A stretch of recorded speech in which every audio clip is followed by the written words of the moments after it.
Good day, everyone. Welcome for today's lesson in understanding the self. Now, so far, we have discussed about some approaches on how people explain about the behavior of us human beings. Today, it is also one of the approaches. Now, we are going to talk about motivation. Dictionary definition is it is a driving force, the motivation that initiates and directs behavior. Motivation is a kind of internal energy which drives a person to do something in order to achieve something. So, it is also a temporal or dynamic state within a person which is not concerned with his or her personality. Now, in simple terms, motivation is the force which makes a person move or behave. Okay? It is derived from the Latin word movere, which means to move. Now, here is the whole process of motivation. First, you're going to have a need. It's either a physiological need, a physical need, or a psychological need or a mental need. So in this case, here it is the deficiency, which is the cause of having a motive or a drive. So the need becomes the motivation, or rather, the deficiency is the cause why he is having a motivation or what makes him move. So individual behaves in certain manner. Then after that, after he moves, if he achieves it, then that is his incentive. Achieves a particular goal. Now further, we will understand more about how this process goes. Need is a physiological or psychological imbalance that leads to creation of need. So, may imbalance. So, what does this imbalance talk about? So, in the case of physical, for instance, you are hungry or thirsty. So, that is the imbalance. That is the missing part, or what we call this? Dun sa deficiency. Okay? And in order to fulfill that hunger or thirst, so the person will try to look for means in order to quench his thirst or hunger. So that becomes his drive, his motive in order to fulfill yung kanyang ano, um, physiological deficiency or physical need. Okay? Then after that, kapag na-attain na niya, so nagiging incentive, anything that can mitigate a need and decrease the intensity of a drive.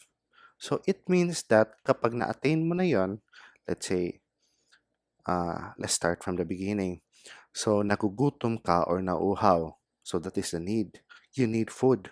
So maghanap ka ng paraan kung paano ka hindi na magugutom o mauhaw. So that is the motivation.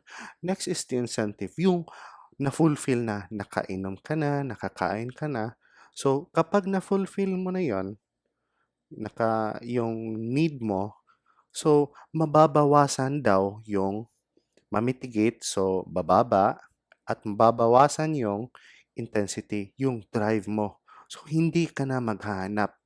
It's either hindi ka na maghanap o ano lang, yung what we call this, yung drive mo is hindi talaga masyadong hindi na nagiging priority yung paghanap ng pagkain. Okay? Kasi na-fulfill na kasi busog ka na. Hindi ka na uhaw. Now, this is being applied on other things, especially in this content theory. Content theory is these are theories that explains the behavior of a person through contentment. So this is content theory, not content. Hindi yung kung ano yung laman, but content, contento. First, it was explained by Maslow in his Maslow's need hierarchy. So hierarchy, may mga levels, parang pyramid yan. May may highest scale or level hanggang sa lowest. And according to him, needs, yung mga kinakailangan, were categorized as 5 levels of lower to higher order needs. So according to him, there are 5 levels.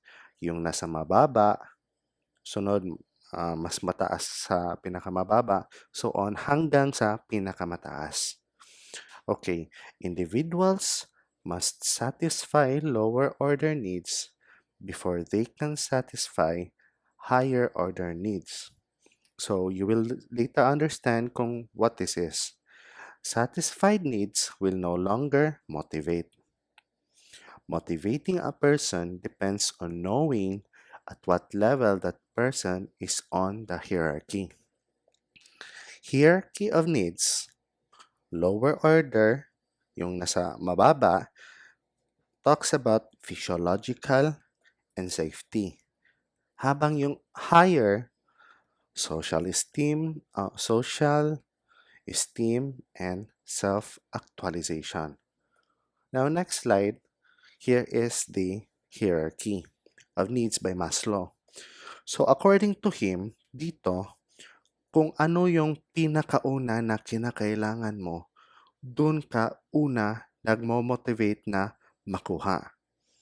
Okay? So, you are going to first act or try to get this. You will be motivated on what we call this, trying to achieve this. Air, water, food, shelter, sleep, clothing, and reproduction. Kasi yan yung pinakauna. Okay? That is according to Maslow. So, next is kapag nakamit mo na yon, tsaka ka, that is the time, that is the only time na maghahanap ka naman ng ibang kailangan. At ito yung safety needs. Okay? Personal security, employment, resources, health, property. So you will only, and according to him, yung behavior ng isang tao, you will only be motivated to achieve safety needs kapag nakamit mo na yung kung ano yung nasa mababa. So in this case, safety, you will only try to, you will only be driven or motivated to, ano ba to? What's the word? Basta, you will try to achieve safety needs kapag nakamit mo na or kompleto na ang iyong physiological needs. And then after that, kapag na kompleto na niya itong dalawa, then he will try to achieve dito sa love and belonging. So, it talks about friendship, intimacy, family, sense of connection, then so on and so forth. Hanggang sa pinakamataas, you will only try to search for self-actualization or the desire to become the most that one can be kapag na-achieve mo na itong nasa mababa. And kadalasay, ang mga taong naghahabol ng self-actualization ay iyong mga matatanda na. And it has only been, what we call this, theorized na 2 tao lang daw ang naka-achieve ng self-actualization. Of course, there are plenty of people na they were trying to achieve self-actualization but 2 lang daw. It's Jesus Christ at saka si Gandhi. Okay? So, in this pyramid, it's very easy to understand, but we only have to remember these 3 things. Individuals must satisfy lower needs first before they can satisfy higher order needs. So, you will not try to achieve the higher directly, you must first achieve the lower. So, satisfied needs will no longer motivate you. Of course, nakuha mo na kasi eh. So, you will try to look for something greater. Kasi nakuha mo na yon. So, this is the most important theory in the content theory. Okay? Next is motivating a person depends on knowing at what level person is on hierarchy. So, That's it for the Maslow's need hierarchy. Now, the second theory talks about Herzberg's two-factor theory. Now, this is focused in management, especially in employment sa trabaho. Okay, according to him, there are two factors. The first factor is hygiene factors. Ito. Second factor is motivating factors. Okay? So according to him, if the hygiene factors is poor, it will decrease the employee job satisfaction. So in that, it implies that kapag hindi satisfied yung empleyado, of course, bababa yung kanyang output or yung kanyang performance. Now, dito naman sa isang factor, motivating factor increases job employee satisfaction. So, motivating factors, kapag present ito, nakaka-increase ng employee job satisfaction.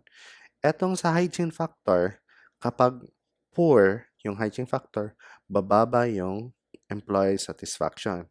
Now, funny thing is, kapag hindi poor yung hygiene factors, kapag let's say average lang siya, hindi high, hindi poor, average lang siya. So, wala ding increase sa performance ng tao. Well, this is according to Herzberg. Pero kapag present yung motivating factors, of course, magiging ano, exemplary yung performance ng mga employees. Now, what are we talking about, sir? Parang makalibog kayo, sir.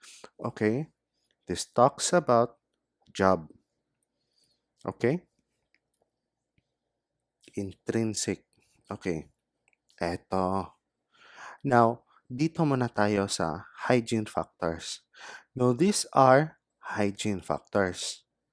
Company policies, supervision, relationship between coworkers and, of course, managers, work conditions, kung maganda ba yung conditions ng iyong lugar, aircon ba, comfortable ba yung mga employees, remuneration, salary. Remuneration talks about I think it talks about refund.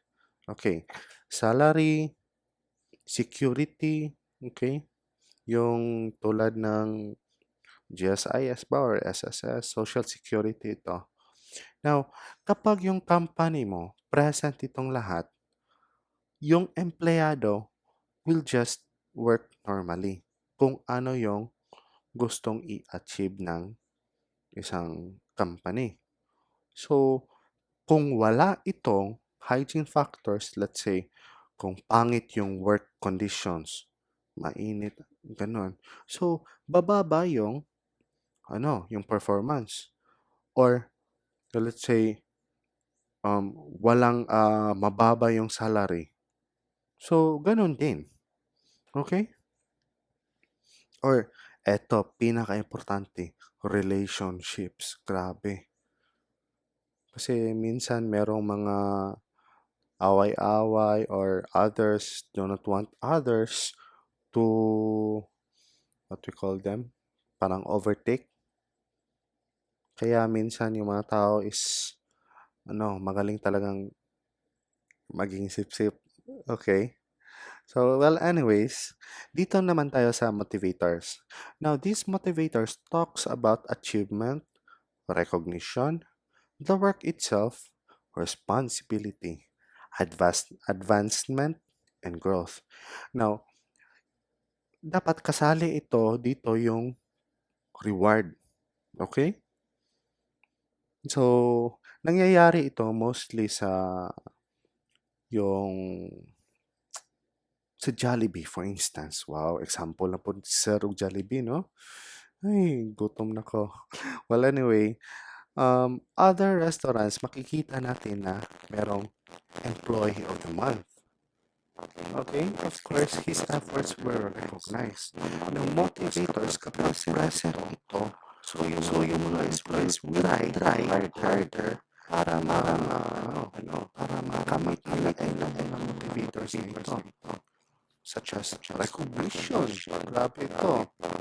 So, kapag wala itong motivators, of course, his performance is ano lang, yung parang same lang, average. Pero kapag present itong motivators, then, grabe yung satisfaction ng employee, thus affects his performance. So he will try better to do his job para mas better yung output niya. Okay? And isa na ito kapag, let's say, yung example, naging employee of the month siya. Tsaka, may rule yung company kapag employee of the month ka, may bonus ka. Diba? So, parang may competition. Okay? So, the difference in both is yung hygiene factors, kung meron, walang effect.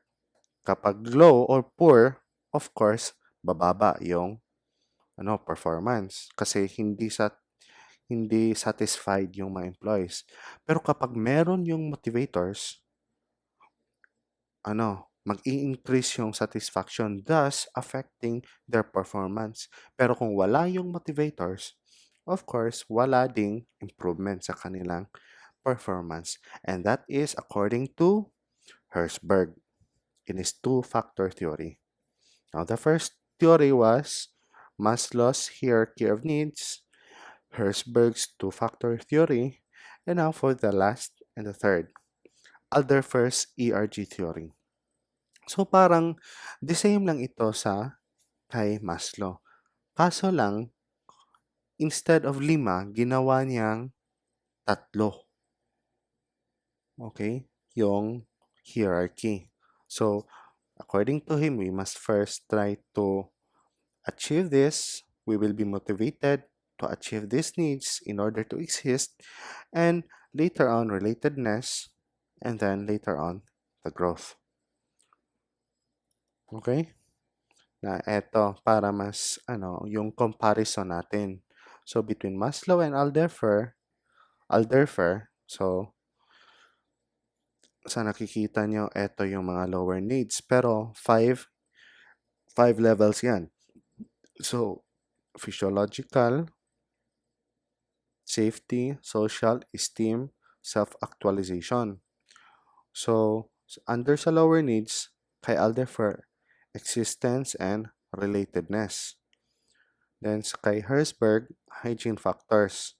Okay, ano yung hygiene factors? Yung mga company policies, salary, relationship. Now, eto, kay Maslow, yung esteem, kung sikat ka. Then, self-actualization.